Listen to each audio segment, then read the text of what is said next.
Kama imetokea shida, sijui kama tunaelewana, kama imetokea shida pale Githurai, tusijaribu kulaumiana, to solve the problem sisi wote. Tusiseme ni fulani, sijui ni fulani, hapana. Sisi wote, mimi nataka niwaulize, kuna mtu ya upinzani kwa sisi wote hapa tupo hapa? Sisi ni watu wa serikali sisi wote. Si mimi ndio rais? Si Wamatangi ni gavana wa UDA? Si Mama County ni wa UDA? Si King'ara ni wa UDA? Si Mama Simba ni wa UDA? Sasa nani wa kulaumiwa hapa? So mimi nawauliza nyinyi viongozi, tunaelewana?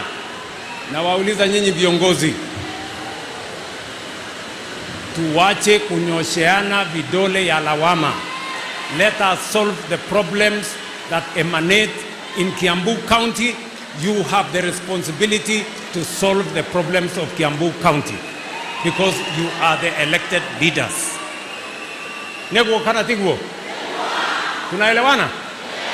Tunaelewana? Kwa hivyo na wauliza viongozi, let us take up our responsibility so that we can support Kiambu County, we can do the business of Kiambu County, all of us. Na mimi nataka niwaambie watu wa Kiambu, kazi ya Kiambu nitahakikisha vile ninahakikisha kazi ya Kenya inasonga mbele, kazi ya Kiambu itasonga mbele, and we are going to work together. Nasema asanteni sana, Mwathani amurathime.